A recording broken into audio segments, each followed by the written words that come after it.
When is fifth grade graduation? Well, no, Friday. Right.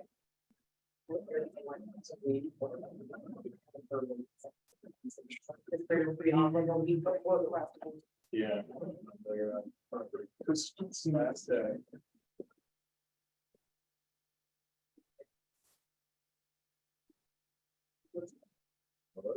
Salary that let's call order. Give me a second. It's our 16th. Finally, we get this. Yeah. 16th. So they were in a row. I wasn't sure if you had a lapse of older boys. Yeah. Yeah, we did. All right, can you folks on Zoom hear us? Yes, can you hear me?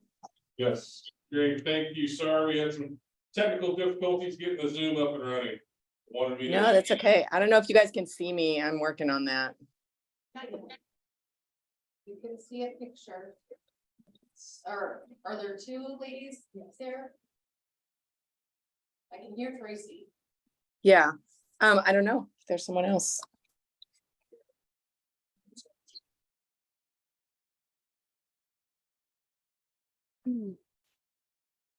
But we can't hear you. Oh, Karen. Hello, yes, Now we can hear you. hi. Can you guys see it? Yeah, I I can can see the see. table. We can see the table. It's not centered very well. Oh, I see it on the wall there.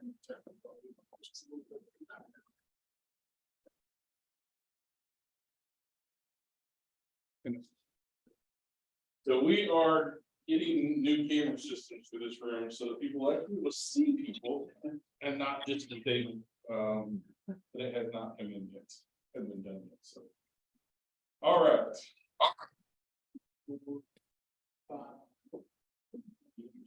We have. All right. Call to order, Scott, I take it you've already taken a roll. Okay. All right, first order of business approval of August 2022 and January 2023 minutes. Do I have a motion to approve?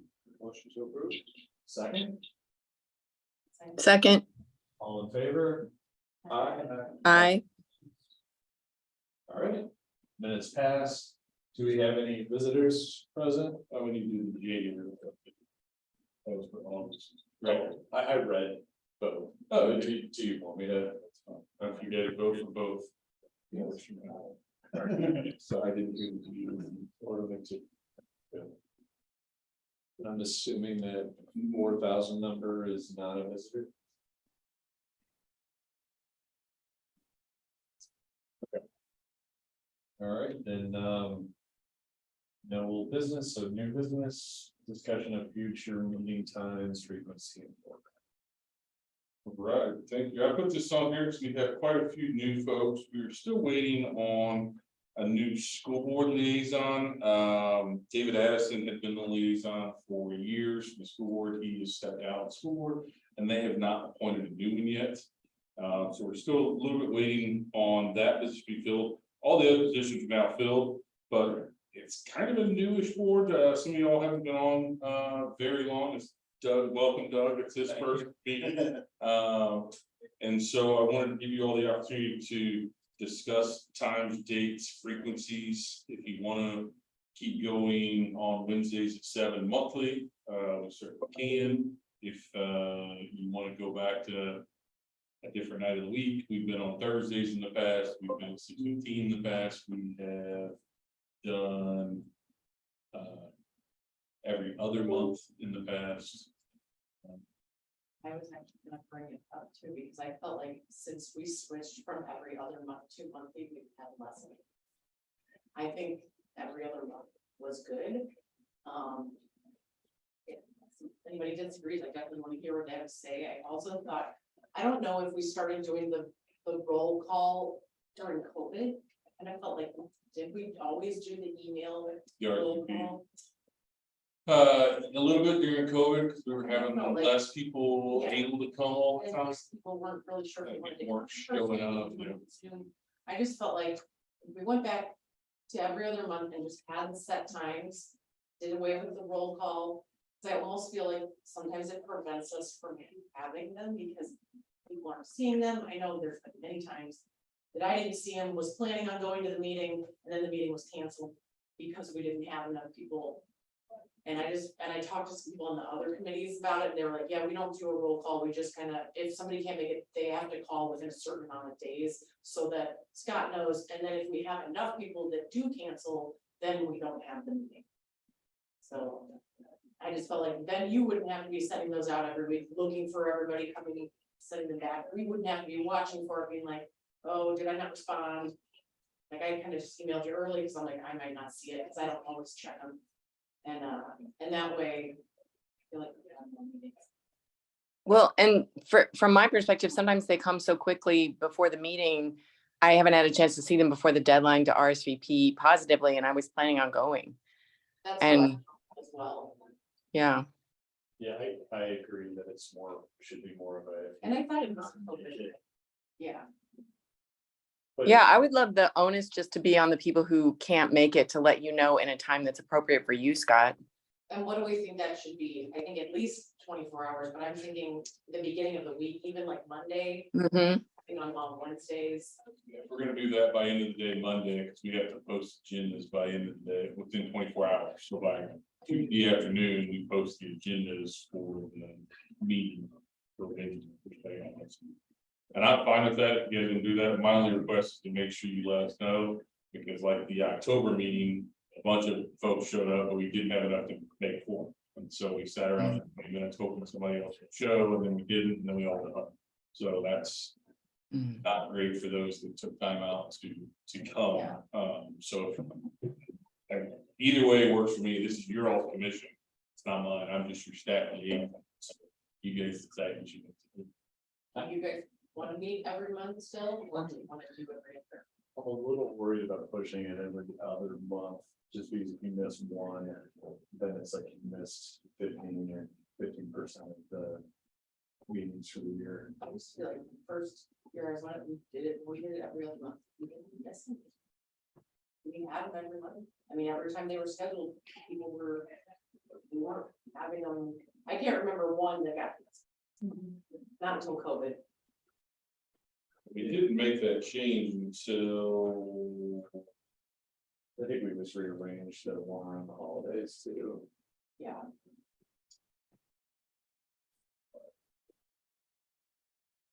I think it was 20, I think it was January 21. Sorry, February of 2021 is when we switched the monthly and moved them to Wednesday nights, because the school board had a third, changed their meetings, had a new meeting on a Thursday. So previous to that, I got 7 years worth, we did every other. Vote on it. I would need to make a motion.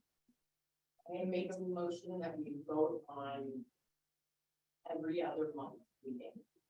I second the motion. So all in favor of moving to every other month, say aye. All opposed? Nay. Yeah.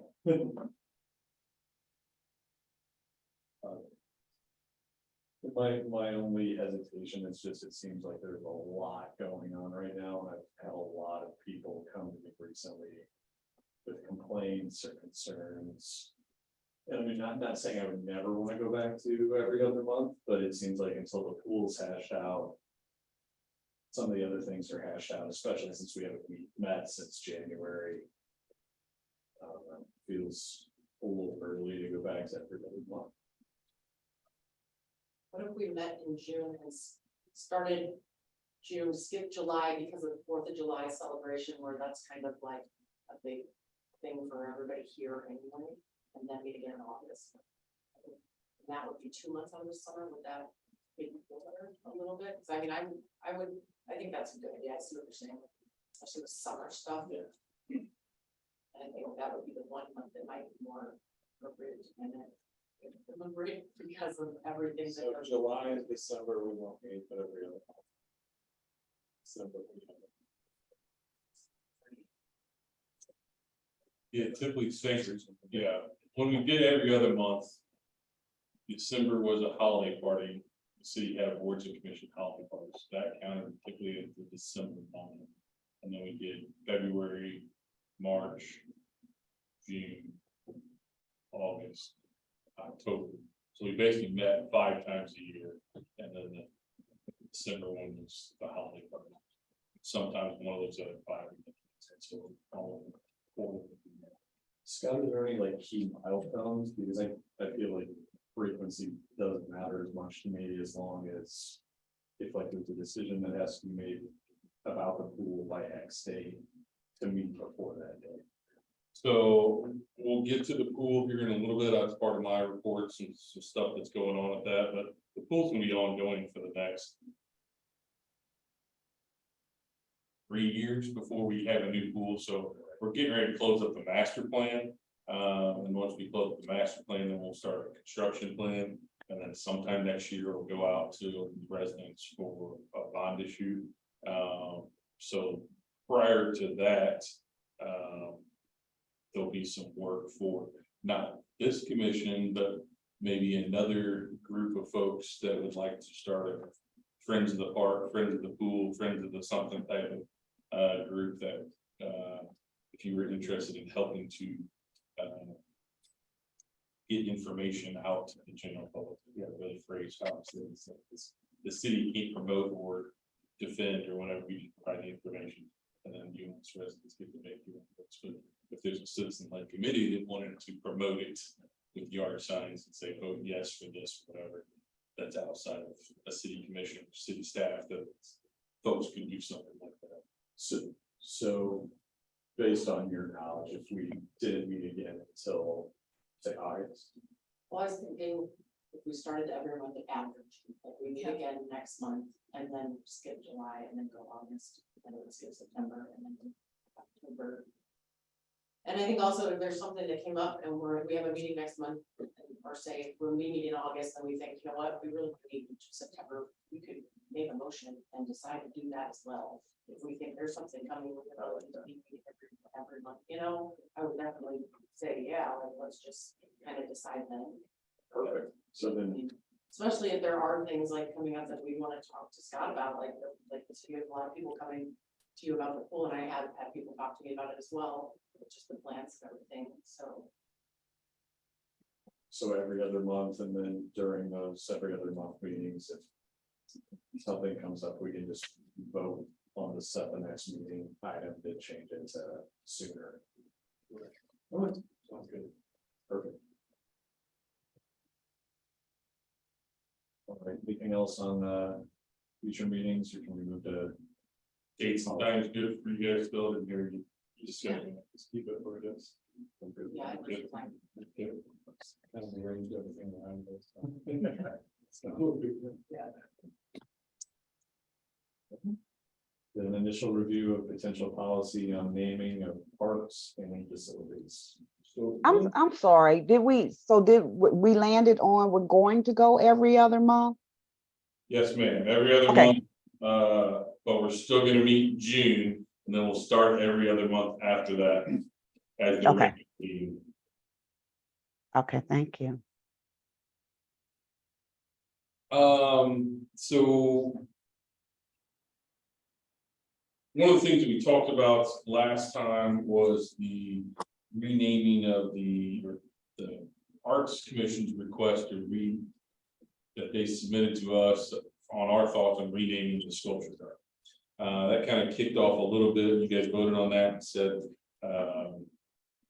you weren't opposed to the renaming, but not at the current time. You wanted to see a full election cycle, at least before they, you all tried to promote to city council, any sort of recommendation on renaming after Jerry Welch. So that kind of brought up that we don't really have a policy procedure in place on namings or renamings. And so there's one included in your packets. This is just a random sample. As I said in the email yesterday, if you Google park naming policy, it's literally pages and pages of every city you can imagine, from Denver to Sacramento to Peoria to wherever. So This was just the first one that popped up, that I sampled off of. This one actually was from Peoria, I believe. So I just included it as a reference on the kind of, policy procedure I think that, we should look for. And I'm not asking you guys to make any real recommendations, do anything tonight on it. I just would like you to maybe read this one and maybe do a little, if you want to do a quick Google search and look, at a couple other ones. And next time when we come back, if you guys would like to have a further discussion on it, things that you would like to see included, things you wouldn't want to see included, of that nature, and we can start crafting this policy. I figured this will take a couple meetings to hash out. We can start discussing next time, and then I can craft off the discussion. I can craft a first draft document that's not necessarily this one, even this is just sample reference. Unless you love it, and we can move forward with this one. And then we'll bring it back again the following meeting to review the whatever updates and documents I have. But if anybody had any thoughts on that, please go shoot. Could I ask a quick question, please? I read through the minutes. I was not at the October meeting. I think when the first time renaming came up, and it wasn't clear from the minutes what the proposal was that inspired the discussion. And I was wondering if you guys could sort of fill me in on that. Sure. So the Arts Commission sent discussed it at one of their meetings and sent a formal request to the Parks and Rec Commission for us to discuss changing the name of the sculpture park to the Jerry Welch Sculpture Park after the former mayor. And so that's pretty much what the discussion was. From my recollection, everybody that was here at that meeting, nobody had any qualms about necessarily naming it after Jerry, just that it was too soon from her leaving office. And that we would be, we'd look at it again after a full election cycle had come through, and she'd been out of office a little bit long. But the Arts Commission I think would still like us to take that up a little sooner. But Was she instrumental in getting that park built? I'm sorry, I don't know that her involvement in that history. she was very instrumental in art throughout Webster over the course of her 24-year mayorship. I don't know if that's the right word. Tenure as mayor. And so, yeah, she did do quite a bit with the Arts Commission and with that park in particular, with soliciting donors and donations for some of the various art pieces that were in there. And, quite frankly, that park began before my tenure. I came on board and we had the grand opening of that park about 2 weeks after I started here at Webster, so I don't have the 100% full backstory on that. But she was very instrumental in arts throughout the city. So. Okay. So the ask is really just to come prepared for discussion next time. Yes, unless anybody has discussion on a policy this time, if anybody pre-did anything, which I doubt anybody did, because it's just an English afternoon. Thank you for bringing these all out, to give the time to get this for us, so we can look over most examples. They did read through, and I think the seasoning period was the only thing that seemed to be missing, unless I did just listen. Yeah, but the rest of it, I mean, boilerplate seems fine to me.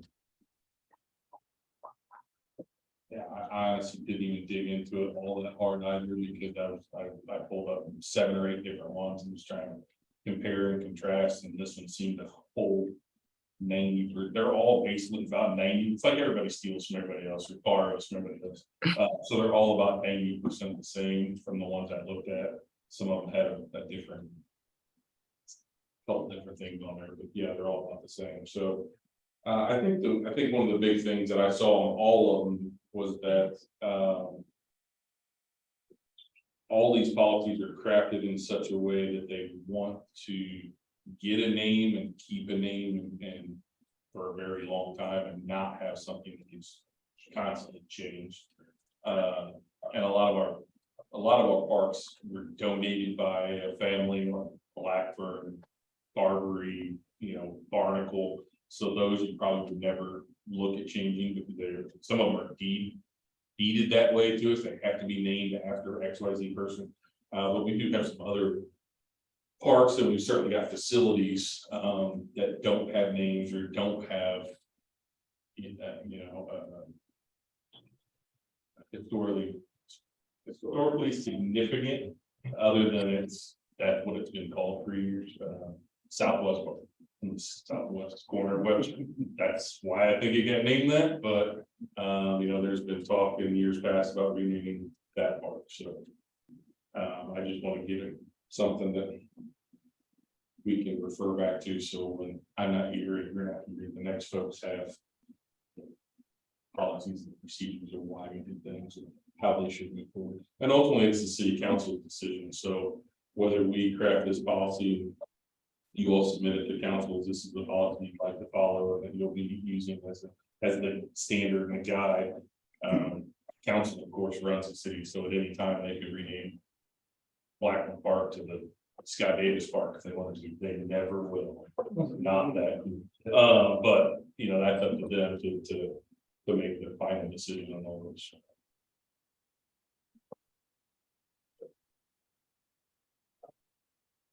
Bring our ideas. Yes.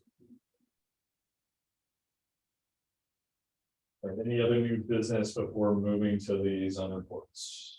I do just want to mention all the other stuff that I also sent, the email that had, Assistant City Manager Peterson's, email that council did update all the, boards and commissions, ordinances, across the entire city's boards and commissions. And that's included in your packet too. There is an additional for the Parks and Rec. There's actually an ordinance that was previously done that's specific just to us and pertains a little bit more towards opening and closing hours of parks and things like that. So that was included. It's still good. But we'll probably, and I'll probably bring it back to you next time, our bylaws that this group originally passed in 2016, was last time we had a major update to them, and then we changed the date in 21, and we just changed the dates again. Simply, those are the only two changes to those bylaws. I'll probably go through and do a red line of the Parks and Rec bylaws because they can't be in conflict with the ordinance that council passed.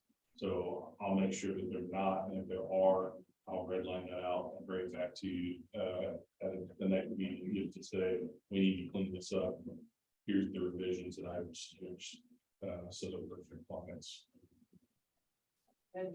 And then the final thing that's in that packet, it's all the colorful ones, it's just a sunshine law primer that we put together, the city put together for all of our boards and commissions, just so you're aware, maybe more in depth of what sunshine law does for you all as residents. It allows you access to all of our meetings. All of them are recorded now. They're all on our YouTube channel, so anybody can go watch them. You can get access to information by making a sunshine request.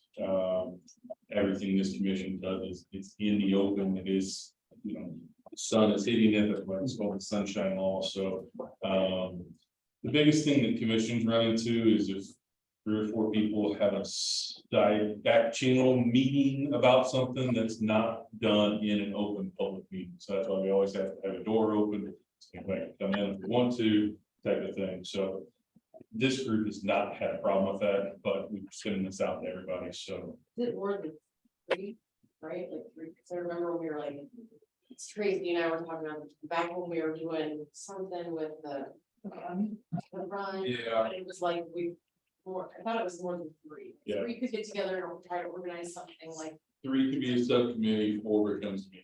okay. I just remember that was one. And even if you're doing 3, if you're like really doing hardcore work, we You should want it probably to be- still post it and say that the Yeah. meeting is happening. And we can have a meeting here, you can come and meet, we wouldn't need to record it, do all that stuff. But we put together the real brief synopsis minutes of what, Be transparent. working on race, decided these 3 things, I'm gonna go by Gators or whatever, something really easy. Just so if anybody asks, we're not hiding anything. Thank you. That's all the new business that I have. Sure. All right. Councilperson Alexander, do you have anything for us? Just wanted to bring your attention to, we did appoint a new municipal judge, James Larretts.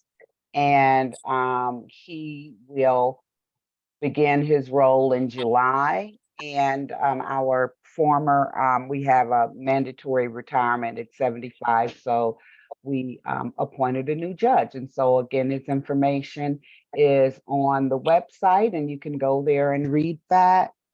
On June 6th, there will be a public hearing to discuss the proposed budget for 2024. And there's also a on the website, there's a budget, there's budget information on the website, and there's also a tool called Balancing Act where you can actually go in and put numbers or estimates and really kind of play with the tool to see, you know, what changes would how changes might impact our budget and what have you. So that's available. And then finally, the Charter Review Board actually has a survey out. So the Charter Review Board was appointed to take a look at the current charter to see if there might be any recommendations or that they would like to put forth to the city. And there's a couple of bullets that they have on here that they would like they would like people to opine as to if they think these things should be brought forward for consideration. And you can actually go to the website and complete a survey through June 12th. But those 3 bullets are on the survey questions: or should the city change to a ward system or stay with an at-large election of council members? 1, 2, should the city adjust compensation for mayor and council? And 3, how many signatures should be required for voters to propose or reject an ordinance? So just those are 3 things to consider. And again, each one of them are available on the website for your further review if you'd like. That's it. Thanks. What's the deadline on that again? You said June? The deadline on the survey is June 12th. Great. Okay, thank you. You're welcome. Is the city promoting that survey at all? Or is there any outreach so that people know to go look for that? Well, I'm not sure exactly what Jen's for the survey for the Charter Review Board. Yeah, I'm not sure how they're doing that. That meeting actually occurs the first and third Monday of every month, and it is an open meeting. And I know they're promoting it on the website because that's where I'm looking at it now. And I don't know what else we are doing, if Jen is doing anything, for example, in the Webster Kirkwood Times or what. I'm not sure how else they would be they're promoting it as well, other than having it available on the website. I can ask and see. I honestly don't know that answer. okay, thanks. Mm-hmm.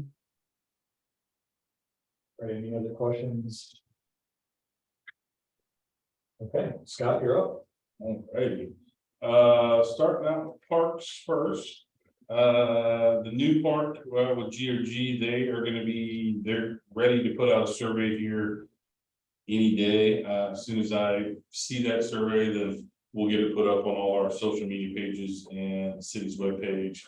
It's basically asking. What amenities you guys are wanting to see in that new park? Doug, the new park is the former McDonald's property. And so GRG has purchased that, and we're working with them to renovate that. We're gonna continue the Greenway through Maplewood and City, to hit the River to Pear Greenway. So as soon as that goes out, they've got some cool designs that they've been working on, a few different things.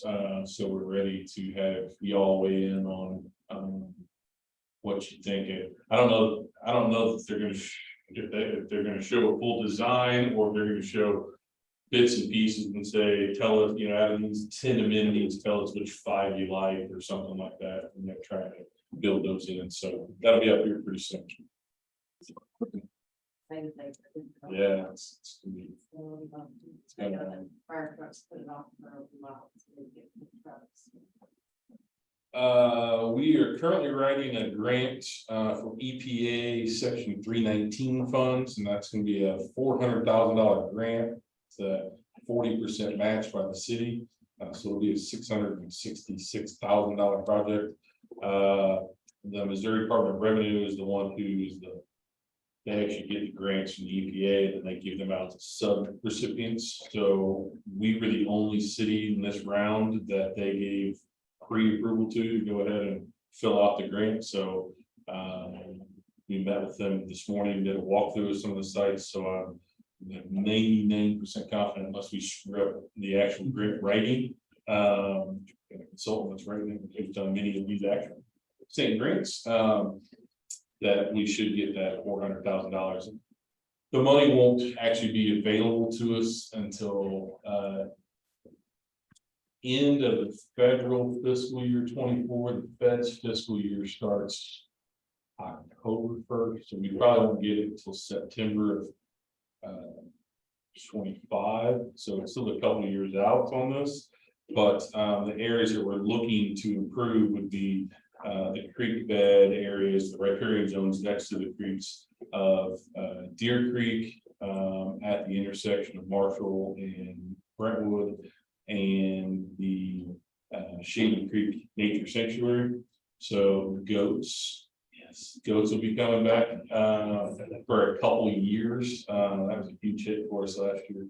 It's maybe the most fun thing I've been involved in, other than having to be on the news for every single channel. I think the residents really enjoy having the goats out, seeing the goats, and what good work they did with the honeysuckle. We'll be removing honeysuckles, planting new natives, cleaning up stream beds, cleaning up riparian zone, reforesting some of that stuff. So it's pretty exciting. That's a pretty big grant. When is that happening? I don't think we'll see any shovels in the ground until 2025. It's going through any kind of federal grants, it just takes years worth of work. So you have to submit to the state, who then turns around and submits to the feds. And then the feds have to approve all the state's projects, and then the state comes back and gives us our final. So it just takes 18 months worth of paperwork and waiting before anything actually happens. Yeah, yeah. And Scott, you said that would be about 400,000? Yeah, it should be the actual grant money dollars that we will get would be a $400,000 grant, or up to $400,000, and there's a 40% match needed by the city, so it's a 60-40 grant. Our 40% will be mostly in-kind donations. If we get trees from Forest Relief, that would count staff time and labor. So when our park staff is out there planting those types of trees, all their labor hours and equipment usage to drive the truck and the skid steer there to dig the holes, all that kind of stuff. So it'll be very little dollars, if any actual dollars, that will have to come from the city to make this up to $600,000 project happen.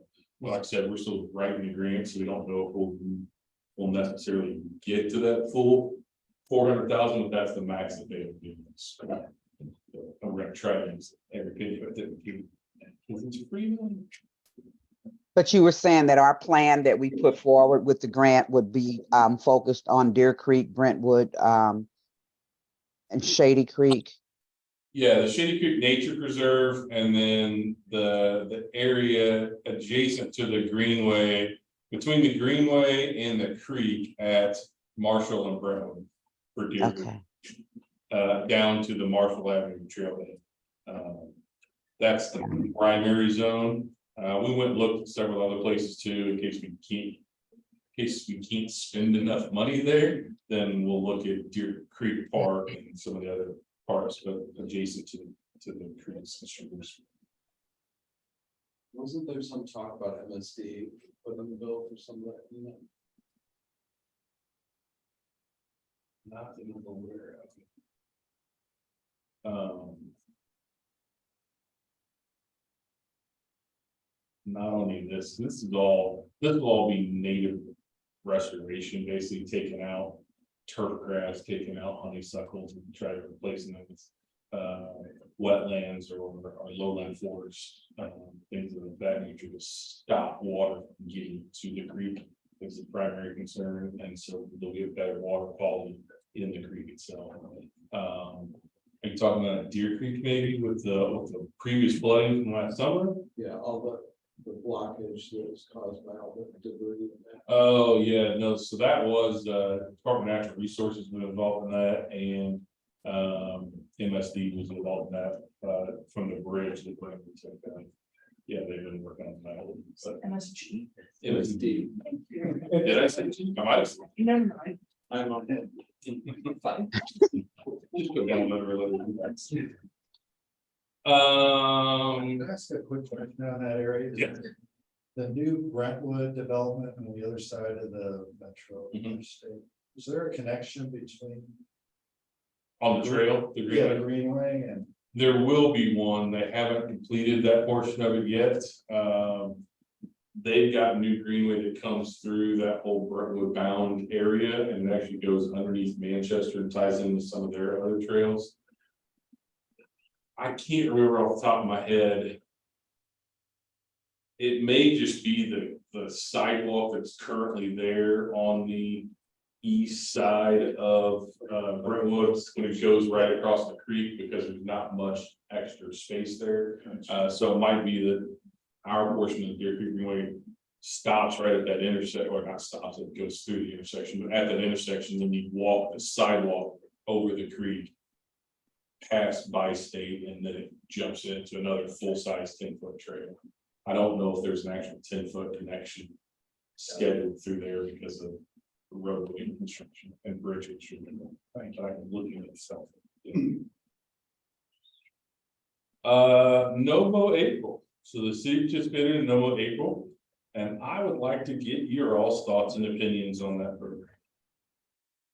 That's a loaded open. I loved it. We got to spend so much more time on the weekends with my husband. It gave us an opportunity to talk to the kids about why we're doing it. Yeah. Nobody died. It's good. I liked it overall. It just seemed like a few neighbors decided to let NOMO April go to NOMO 24. Other than that, yeah, good program. I liked it for sure. I couldn't make it all the way through, but it started getting really bad. But yeah, just the length of the last weekend.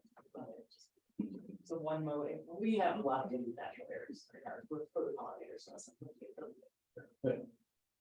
I did not like it, but I didn't participate because I'm retired. And I've fought weeds in my yard for so long, I just didn't wanna, backstep on that, so I did not participate, but I didn't protest it. To use their own for that. So, That is a concern of mine, as far as the weeds and stuff go. I know just some of our parklands, even right out here in front of Rexon, was just loaded with dandelions, and they all popped, and then the seed heads all blew down. And so I'm interested to see what that does to our turf grass over the coming year. there is a consequence. There. Yeah, we kept all the ball fields mowed so that folks can still play, but that was about all in April.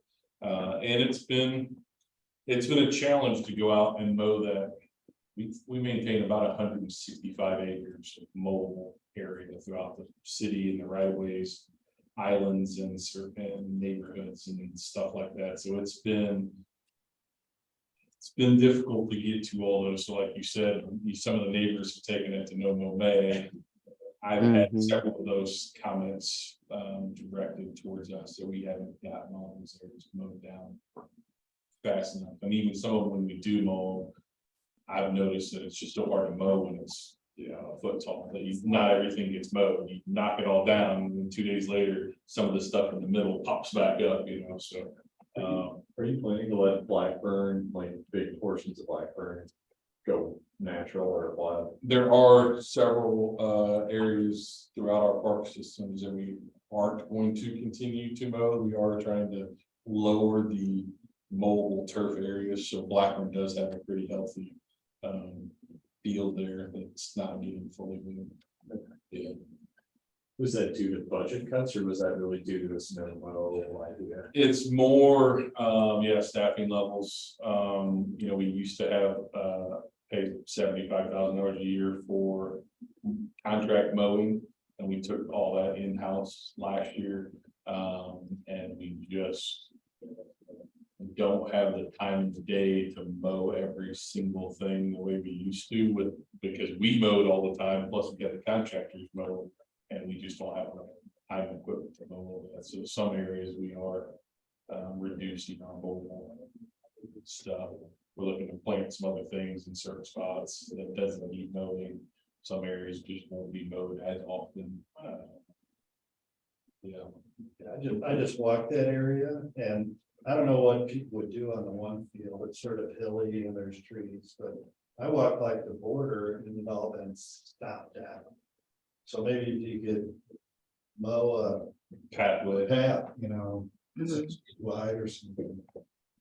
Or just the walkers and one. Scott, are we collecting data as we go? Like, are there any data out there about like what you said, like the dandelion proliferation? Are we sort of learning as we go about what the downsides might be in addition to the upsides, or is most of the data now with respect to like residences not mowing, or is there something that we could use as a park board, park director to know like where not to mow and maybe where we should stay on top of it so that we don't have any of the negatives come in? Yeah, I don't have data as in hard numbers on that yet. This is our first year doing it, so it is going to be a learning experience for us. I'm sure some of it we won't realize until next spring, maybe until some of those seasonal weeds that came up this year and germinated and reseeded themselves won't pop again until next March or April. So, but it's definitely something that I was happy that we did it. I'm happy we tried it. I think there's some benefits to it. I also think there's possibly some negatives to it. And so, yeah, looking at that over the course of the next year and seeing where, do the positives outweigh the negatives to inform our choices again for our public spaces. But I think that, Maybe there's some places that just have to. some places have to be, well, like the ball fields just have to be mowed. So there may be other spots that we need to, or, like you said, it doesn't have to be everything. You did some spots in your yard, but not all. Maybe it's maybe we need to give it 3 weeks, but not 4 weeks. A lot of that's weather dependent, how wet it is, and how warm it is, how well the grass is actually growing, type of stuff. So yeah, it's gonna be a learning experience for us to continue. But I think overall, it's been more positive than negative from the residents, from what I've heard, and the amount of signs that were out and the amount of folks that participated, or like Doug said, didn't participate, but didn't mind other people participating. And there was also obviously some folks that thought it was a terrible idea and we should never do it because it looked not manicured. So How do you measure the pollinator? impacts. I mean, it seems like if you can come back and say, we did this, and here's the benefit. If you just say, well, I saw 2 more of these, or I don't even know much about it. Well, I'll be real honest with you, if you Google search it and do a little research on it right now. It started in Madison, Wisconsin, and there was a council member up there who's also an environmental scientist who wrote the original paper on it for the United States on why we should do this. And he just retracted his paper like 2 years ago. Because not all of his data collection turned out to be so sound on how many bees were there and was it the right species of bees or whatever. So there was some concern about whether how scientific his paper actually was. And I haven't seen anything else on that in a couple of weeks, but their city was actually debating whether they were going to continue this year because of that. They do no May up there, it's in Wisconsin, so cooler temperatures. So I didn't hear a final resolution on what that city decided to do, but that's a very good question. It doesn't really help with. So we could probably tell though if there was any cost savings to the city because we didn't know. Potentially, but we're spending more time mowing in May. Yeah. I got a feeling that the cost savings aren't gonna be tremendous. So if we look over at a 1 month and a 3 month and a 6 month period and see what it is after the fact. Yeah, Still have the same people, and still the same equipment, it's just style for. they were doing other jobs, yeah, but once May 1st hit, then it took. Sometimes it would take 3 days to cut a park that would only take normally 1 day because you can't cut a full 40-inch mower strip because it's so tall, so you have to cut 20 inches and then go back and cut the next 20. And then once it's all down, you gotta wait 2 days for that to dry out so you can go cut it again, so you don't have hay on top of it. So I don't know, yeah, it's all that data needs to be looked at, but we're just not there yet. But thank you for your input on any thoughts. We did have a swarm of bees on above our front door and that's never happened before, so it's luckily we didn't stay long. What is going on with your yard? Can you see the signs? They're like, are you serious? Like, yeah, it wasn't, I just didn't. But there's a lot of communities outside of Webster that were trying to get those things, and I think some of them migrated off of out of parks and stuff to houses in Afton or down into the city even, so yeah. Or they were talking about the number of possibilities, so. All right, park stuff, pool. So the pool consultant and I presented to city council at their last work session last week. And you can hear that whole presentation through the city's YouTube page, just Google on YouTube, Webster Grove City Council meeting and then come up there. It's about an hour long and it turned out it was a really good conversation. Council had a lot of questions for us and it was a little longer than I anticipated. And they caught me off guard on a question too. Good for them. But we're coming towards the end of that master planning process. We had several rounds of public input and a couple of public meetings. I think where we're likely to land on that master plan is from the input that we got from the residents and from council and from my recommendations and probably our consultants' recommendations too will be likely in the replacement range, which is what we have now, replacing that. And still researching the full indoor option for the summertime. At minimum, having that the new pools be built in such a way that that could be added in the future if we couldn't do it now. But that final master plan document will be about 100 pages or so, and they're crafting that final document now. So you said you had a lot of comments. People have been giving you your questions. Shoot them my way. What do you hear? Honestly, more positivity after reading the Webster Kirkwood Times that we are going to replace the kind, because up till that came out, they felt like everyone was saying, oh my gosh, I can't even believe they're considering something that's not gonna give us at least the same quality that we currently have. I think everybody was going into it of, we're gonna have that plus a bunch of new shiny things for the pool, so at least council support of maintaining the level of service currently provided was a big plus. And then, no idea if this is representative of all of Webster Groves, but they were very concerned that the indoor thing was looked very much as optional, and, you know, if we don't get it in now, we can say we're gonna add it later, but there's really no mechanism to kind of force that conversation again. So didn't know if there was a way of saying, hey, we're gonna go ahead with this now, but already put something in place that would force this back on the agenda in 5 years, 7 years, whatever it may be, to go back to the indoor pool option if we cannot get it now.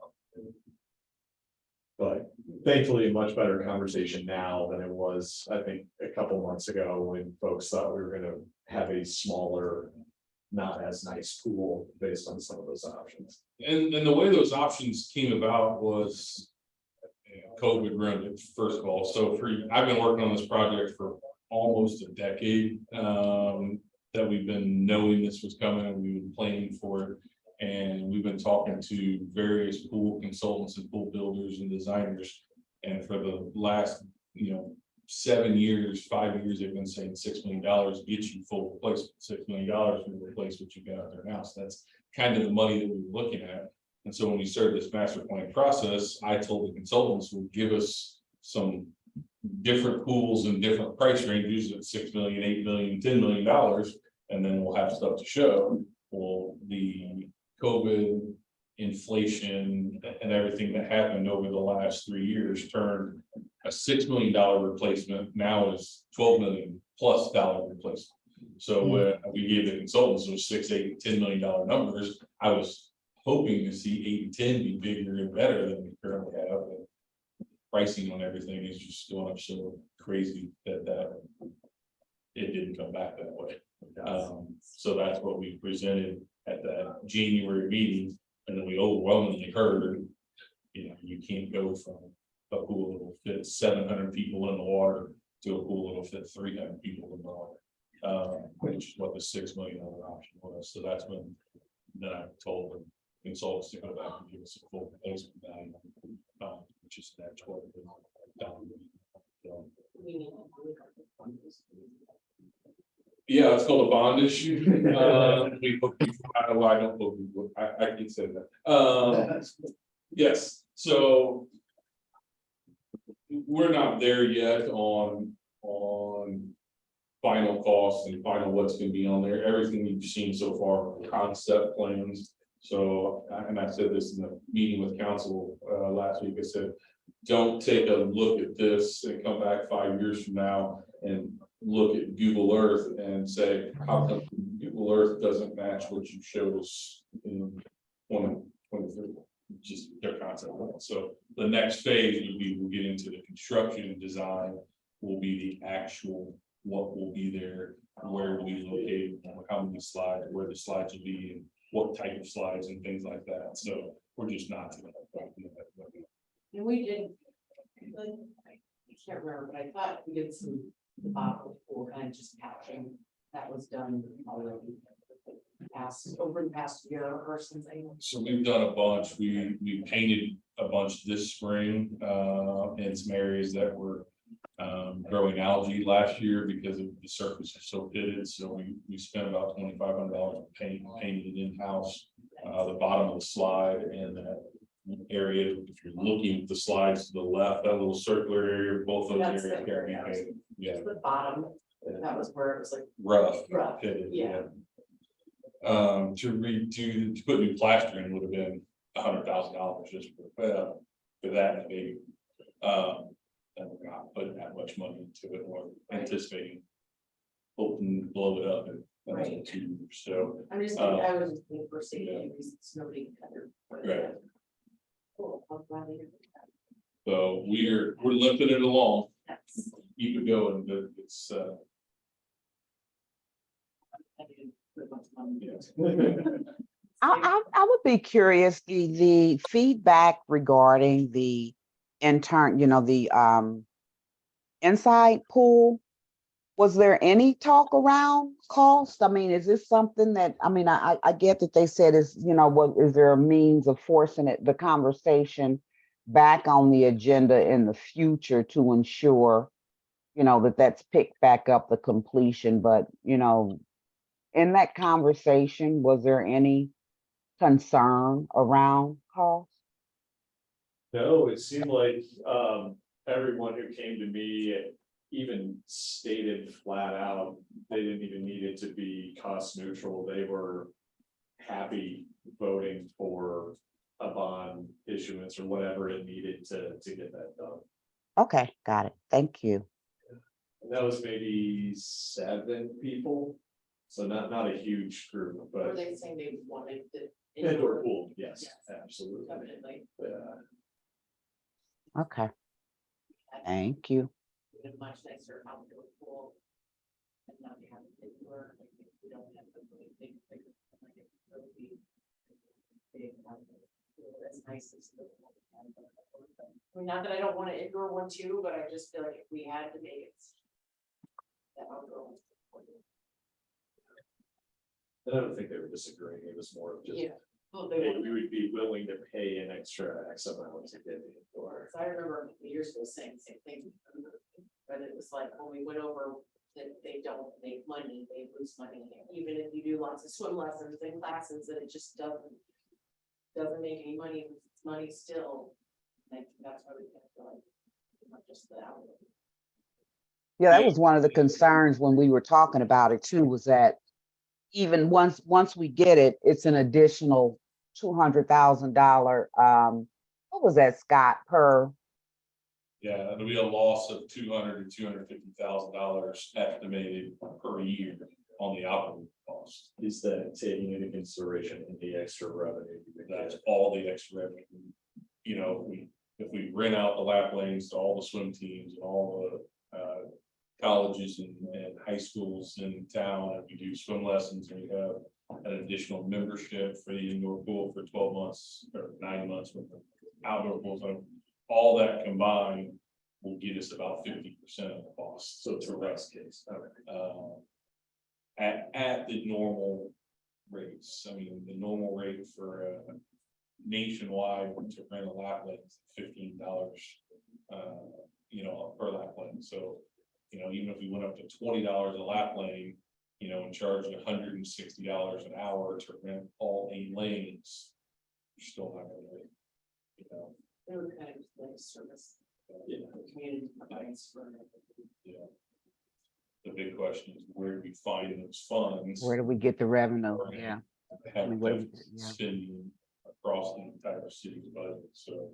And that was one of the tough questions with council a lot, that we, so say we do this, we're gonna, Scott, we're gonna come up with $250,000 out of the rest of your budget. What? They And never then when give you me an do answer. it, and you can do it for years and then you can, you just have it. You just close the Yeah. door and then just- I don't think the original expense to build it is the issue. I mean, it's $4 million, so it's not like that's not an issue. But it's the ongoing expense of that extra $40 million every year. Where do you find this funds? Where do you get the assumptions on that kind of stuff?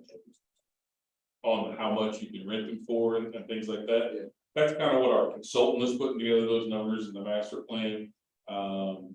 I actually contacted all the indoor pools in the area, all the way down to Cape Girardeau and up to Mizzou, to get their numbers on what they do.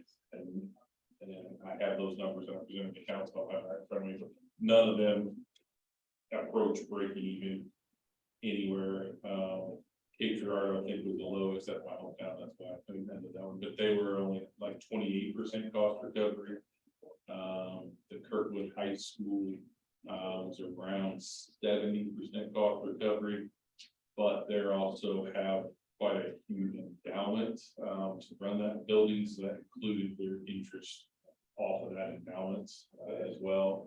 But most of them were in the 60% range on the indoor pool is what they're covering. The Cape Gerardo and some of those others are pretty old, right? So would there be any efficiency gains by having a brand new facility? Well, like the Kirkwood one's only 3 years old, maybe, the one that the Kirkwood High School built, and they were, you know, and they're renting it out whenever the school's not using it, they're renting it out to other swim clubs and things like that, so. And that's for the 400,000 of cost, or 200,000 of cost, right, from they have the same. Yeah. cost number.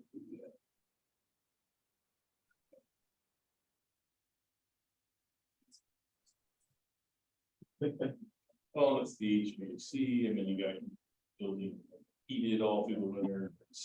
Staffing's always the biggest cost we have. And where do you know, where do we find most of our lifeguards are high school, college students. High school students obviously can't work during the daytime. Maybe you can find a college kid or two that can come in, but you know, if you want to have water aerobics at 10 a.m., get out of lifeguard. So, But it's still usually the one lifeguard, right? still gotta find one who can do it, Right. and, you know, And that company personally is, that's right, isn't it? Just there's one company that supplies the lifeguards. there's one major one that does commercial pools. There's a couple more that have started in the area that are doing more subdivision, golf pools type pools. That have not yet broken into a full municipal pool setting where they need, you know, because subdivision pools you have 2 lifeguards. So they might only have 10 lifeguards for the season. Or we'll have 10 lifeguards with duty and need 60 lifeguards. So they just haven't built themselves up to that volume yet. So, and that was one of the questions is if you bring an indoor pool, do we then take lifeguard in-house and not hire a consultant? Which is certainly possible, but I don't think you get a whole lot of cost savings because we would need to hire another full-time staff member to manage the lifeguards. And so by the time you hire that staff member, or maybe even a staff member and a half, you're basically washing even on your consultant covering contracting fees. And you teenage kids on top of the other 65 we have now, and try to get them scheduled. Can you hear myself? Interesting. So that's cool. Any other master plan pool questions? Or all right, the pool is ready for this weekend's opening. They actually had Hickson students in the water today. They did their cardboard boat regatta today and tomorrow, which is always pretty cool to see in their science classes. Try to figure out how they can float cardboard and paddle themselves all the way across the pool without their boat going underneath the water, which most of them do. But we're ready. We've got a full lifeguard contingent. We're staffed up and ready to go, and hopefully it looks like the weather's looking nice for us, so we should have a good opening weekend. We've got some new staff members in Parks and Rec. Since we last met, Mickey, our superintendent, retired. We were able to promote from within, and we promoted Katie Kirby up to the superintendent position.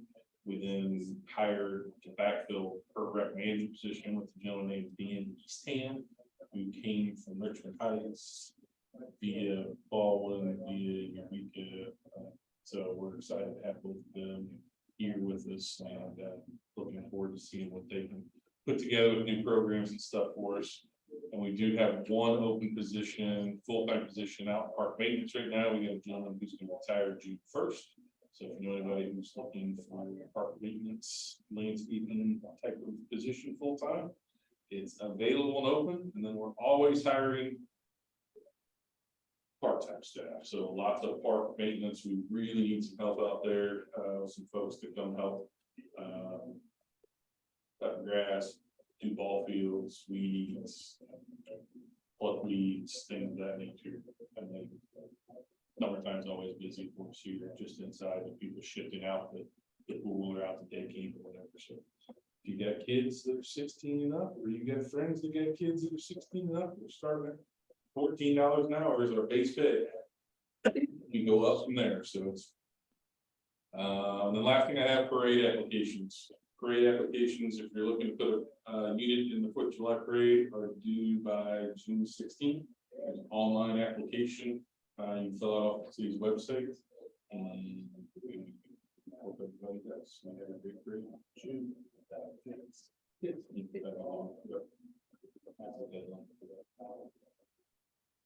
And that's my reports. Happy to answer any other questions anybody may have. I did have someone that talk about the Southwest water feature that a lot of folks were upset about that being down, and I think we even talked about that in the past, of it continually breaking and didn't know, or We've probably put $10,000 to $12,000 worth of repairs into that farm pump over the last 5 or 7 years. And we could, the problem is nobody would ever turn it off, and it would just run water, not, which is what happens now. Everybody breaks the feature so that they can keep the water on and running. And then they leave the park and the water's still running, and it washes everything out and it floods the playground and Need a button. our water The bill. one with the button. Alright. That's what we've had, all kinds of, we've had buttons, we've got spring levers and everything. And the folks using it, or the folks trying to break it, because that may be a 14-year-old boy that's in there just wreaking havoc, keep breaking it. So it was not operational last year. We don't have plans to make it operational this year. We looked into buying a whole new system, a different type of pump, water feature thing. And then there's one that's Thing on it where like it can just shut off at a certain time. So that it doesn't, even if it leaves on. Seems like something like. a lot of stuff, I'll just take a lot of money to do it. So the one we're looking at was about $9,000 for the unit, and about $4,000 for plumbers to install it. And $400,000, it's a lot of money for one small water feature. yes, I mean, it is the only water feature in all parks. It just makes it so like, I know in summer, when it's that out, we don't go to the playgrounds, I'm sure we go here, or we go somewhere else, and just we have a water feature, if you got little kids in the sun with that one, or you just don't go with that. So is the only way to do something about the water feature to just have council approve more funds, or is it just one of those, it's broken, and we're not gonna fix it, and At this point, I'm not, yes, at this point it's broken and I'm not fixing it. I think it would make more sense to do one that is like you know, the one in Kirkwood that has it goes up like the mushroom top and you hit the thing and it comes on for a little while and then it goes off. Yeah. So that nobody can be in control of leaving something on, like, because like teenagers are jerks and they will totally play it. And if there's no parent or person there to see, they'll just say, seems like there's some alternative to. Yeah. I just think. Like even though my sons are kind of at the point where they're about to not want to do playgrounds, there's so many little kids that love them and. It would be really nice to have a water feature that could run through, not just have it be like a creek, just a run through and cool off. It's kind of hard as a resident, when other residents ask, it's like, well, there's a price tag to it, so it's not something you can. Throw a body at, but it doesn't seem like we have a great way to. Well, Service the priorities. cost has gone up. Sorry, You're good. like, it seems like the cost probably went up for all of that as well. Probably, I don't have an up-to-date quote on that. That was from, I just think last all year. the buildings buy it, it's our stuff, that's- I would say it would be 15 minimum probably now, because that 13,000 was last year, so. Yeah. If I got new quotes on it, it would be $15,000 to $20,000 to basically replace what's there, 15,000 to replace what's there. Which we have not had success with, so to do something different like you're talking about, it's 20, 25,000. Which I just don't have in my budget for that one. Single one. I don't think it should be replaced, I think it should be something different where they can actually pull off, like. something that needs either the ground ones that come, you know, they shoot water up and run through, or something that actually gets pulled off. And I think the hardest part is it just feels like, as a person, right? A word person. Kind of feel ineffective in your position if you can't even say, this is how you solve the problem. And I don't even know if that's right or something. Councilperson Alexander can talk to, but how you even get issues like that would hit the budget. Boil up and approve. I feel like we were gonna fix it in the Blackbird department. We were gonna have a water feature in there, and then that didn't ever. And was that because of COVID as well? Why that? That's So those- there are 3 playgrounds that are on order right now. Blackburn, Ivory Crockett, and Deer Creek have all been ordered, and they've been ordered since about this time last year. And we're hoping for a late summer, early fall installation. So Ivory Crockett's getting the new pavilion, new playground, a new playground piece there, not a whole new playground. Deer Creek Park's getting a whole new playground. Blackburn Park is getting new playgrounds. So that's $510,000. Will there be water? There won't be any water features in any of those things.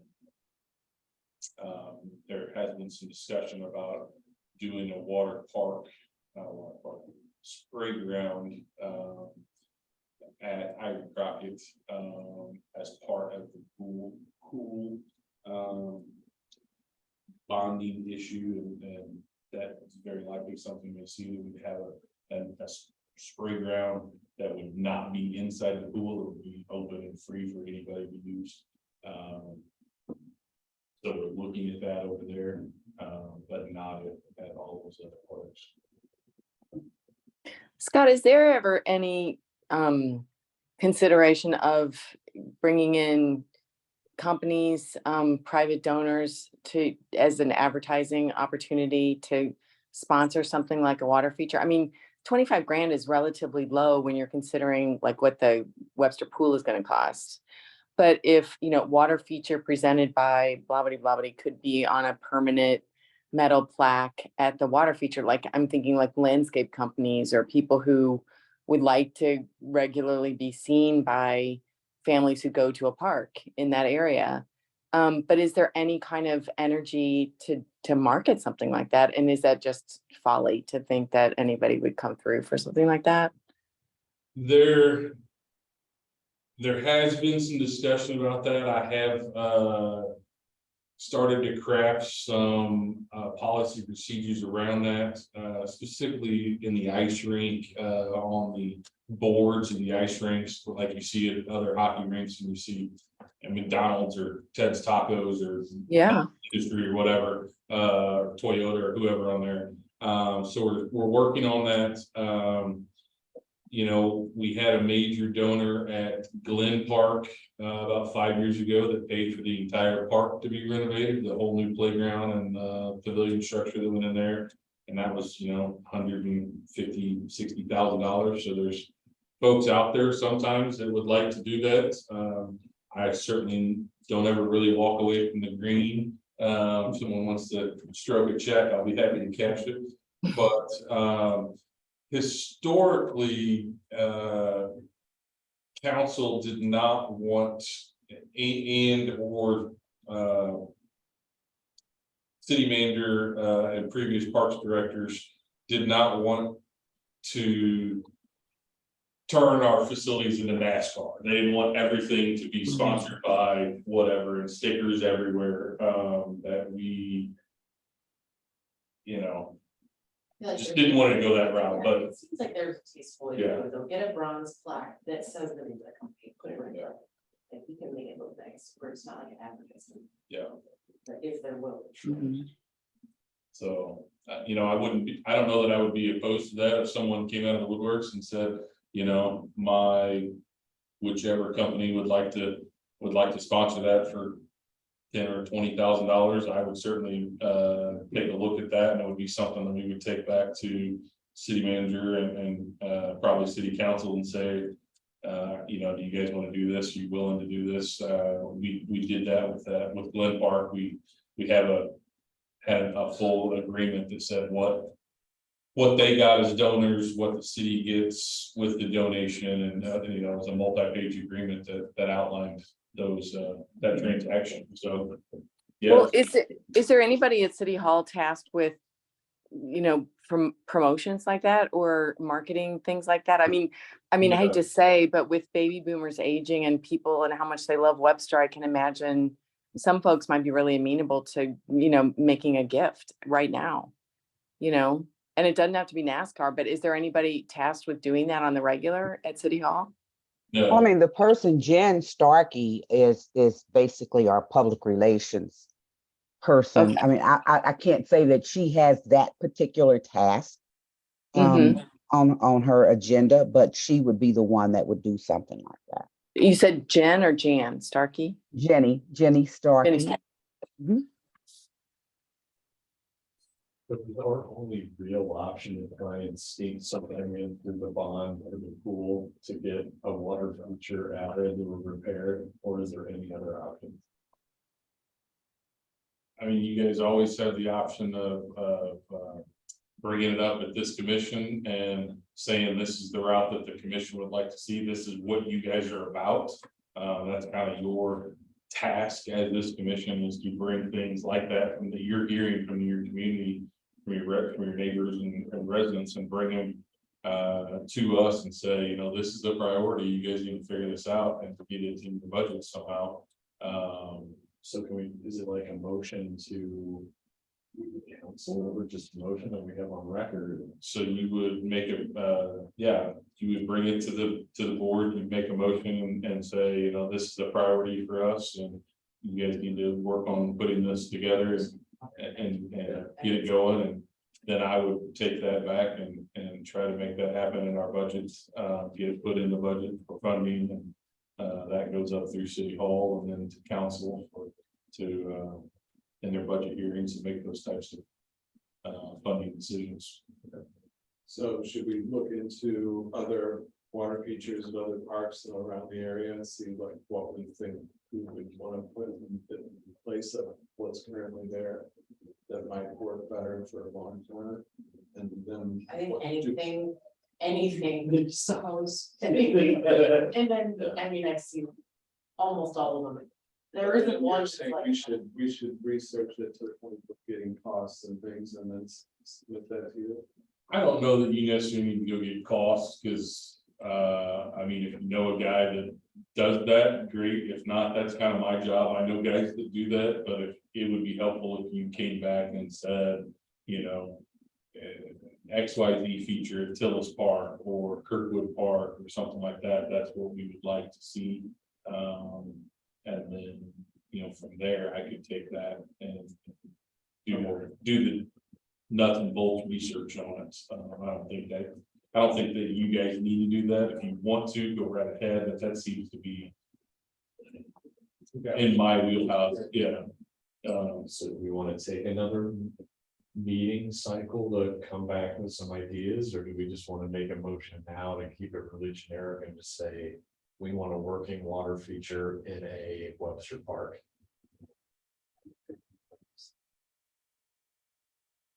Any other thoughts? I honestly didn't think they weren't putting one in Blackbird. I got kind of surprised with one.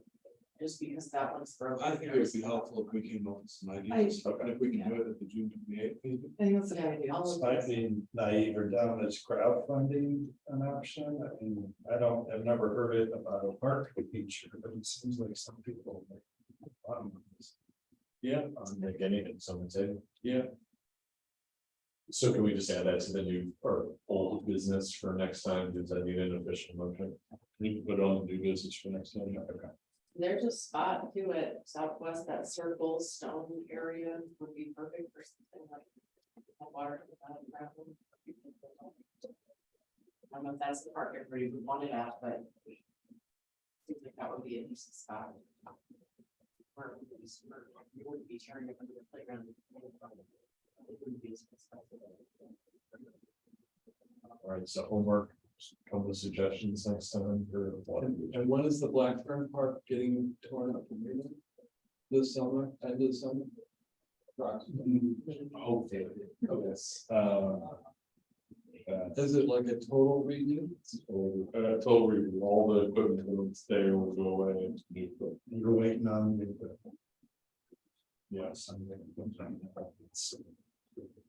I don't believe it, but it's still COVID backlogs, from when they weren't producing anything, and then they couldn't get steel, and now they don't have welders, because a lot of the welders, from this particular, manufacturer, I don't know if they were seasoned veteran employees that retired, well, apparently they don't have welders to put things together, so it's been a 12-month wait Yeah. on something that normally takes 3 months, so. It's kind of like one of the inner program is canceled. Thank you, I should have had that in my notes and I did not, it's very, very important thing. So. Our kinder camp this year was canceled and our safety camp, we had to give refunds to our 4-year-olds. Last year, there was a drowning in the St. Louis County pool from the St. Louis County Day Camp, and it was a tragic incident. When that happened, the state got more involved than they normally have, and there's a state law that allows municipalities to run day camps with an exemption from the child care law. So we're not a licensed child care facility like you would normally have to be. So state law carves out that exemption for us to be able to provide those types of services outside of school days. The law was always written that that exemption was only for 5 and up. But it was one of those laws that was buried so deep that I was not aware of it. Almost none of the people that I know, our state association, Parks and Rec Association, was not aware of it until the Office of Child Education got a little more involved last year. So they made everybody submit actual applications to be exempt and go through the whole application process, which was new for us. So we were not able to get an exemption for kinder camp because that was for 3 and 4-year-olds, and safety camp was for 4, 5, and 6-year-olds. So we tried another route in addition to the exemption for day camps. We tried to get a different exemption for licensed daycare facilities and weren't able to get that one either. So we're still working on it. I don't know that we'll ever get kinder camp again. Safety camp, I'm hoping that if we rebrand it to Safety Town or something like that, so it's not a camp, that we might be able to provide that service for 4, 5, and 6s again. But it would then not be eligible for any kind of reimbursement through taxes as a day camp for parents. So it's either one or the other. It's either a camp or it's not. And if it's not, then nobody can use that as a tax write-off. If it is, then you can't go below age 5. So we're still doing that. But we've been working on this since last fall when the state got involved and told everybody, well, you should have been filling this out all the time. We're like, you don't even have a form for us to fill out. So it's been a multi-month process and we weren't able to do it. And so about 2 weeks ago, I think it was, we sent out letters to all the families that were planning on participating and refunded the monies for those activities. So it really stinks because I know kids really enjoy those programs, especially the safety game is really cool. And I'm sure some of those families were looking at it as childcare for the working parents, and now that option is not there. So yeah, thanks for bringing that up. So,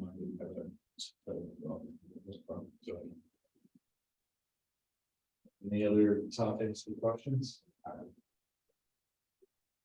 Are we on new business? Yes, or actually, Um, I think we're on liaison reports, but if you have other stuff, go for it. I just have a quickie. I was at Blackburn right before Arbor Day and met Vincent Huning, and Scott probably knows him. He said that he helps coordinate volunteer efforts at the Blackburn Park Bird Sanctuary. I'd never heard that forested part called the Bird Sanctuary of Blackburn Park before, but it's pretty crazy what he described for me in terms of the volunteer efforts over there. And I was a little embarrassed that I didn't realize what an army we have of these dedicated volunteers. So here's my question. Do we ever give out any kind of Parks and Rec awards or civic commendation for people in any department who do things for the city? And I'm so embarrassed. I don't know if those are regularly given out and I'm just haven't been paying attention. But is that something that we would ever consider, maybe in conjunction with like community days, just honoring these people? Because I think they haul it. They really do quite a bit for the parks. And maybe Scott, you have a different take on what they do, but it certainly seemed like he was working really hard. No, they certainly work very hard. There's quite a big, it's called the Greenskeepers, is the program name. And it's a bunch of different groups of folks that come in and do a lot of honeysuckle removal, a lot of pulling weeds. There's some that are actually out watering all the new trees that got planted at Blackburn for Arbor Day. There's a couple of coming out and watering those twice a week for us right now. So there are a couple different, especially around Arbor Day, they usually do a tree steward award, and there's another one, I'm blanking on the name of that. So there's usually two people that they honor during the Arbor Day celebrations. But you know, we could certainly have more. So the greenskeepers honor their volunteers within themselves kind of thing. And is that a city organization, or is it just a wholly volunteer organization and they run themselves? It's run through the city. So when our Parks Division wants to do a honeysuckle sweep somewhere, they post it out on the Greenskeepers newsletter webpage, and it gets, you know, email broadcast out to all the people that have signed up for that. And then they can come in and respond back that they want to, you know, we need 20 people to go to Shady Creek Nature Reserve and pull honeysuckle this week. And then, you know, the first 20 people that reply back are the ones that will take that day. It started with the Deer Creek Watershed Alliance. And it was kind of their program, the Greenskeepers. And then it turned into Webster was pretty much the only one that was using it. So we kind of stole the whole program. And now we're actually in the process of trying to make it a little more user friendly. And we're going to set it up in our Civic Rec software so you can actually go register online for those types of events. When we post them that we need help doing XYZ, then you can sign up for it just the same as if you were signing up for a pickleball class or whatever, and you can do it from home online. Cool. So Do they have like a governing body or a head of the organization, or? No, I mean, Yvonne Steingrube, our park superintendent, is kind of the one who manages it, but it's not like its own commission or group. It's just a loose group of volunteers. Okay. Well, thanks. I would love for them to feel very appreciated. So if we ever get an opportunity to do that, I'd be all for it. Any other comments? Thanks, Tracy. That sounds really nice. Thanks. If not, I'll make a motion to set the next meeting for June 28th at 7 p.m. Is there a second? Second. All in favor, say aye. Aye. All opposed? All right, next meeting set. And then I'd like to make a motion to adjourn. Is there a second? Second. All in favor? Aye. All Aye. opposed? We're adjourned. Thanks. Nice to be with you guys. I just. Thank you all. Good night. Night. Scott. Scott, I'm gonna miss the next. Gotcha. Good to see you. It's been Nice to meet everybody. Nice to meet you. longer today, but we got. Thanks for your- Yeah. I live on Anita. Okay, so- This is what I'm like. Yeah, I grew up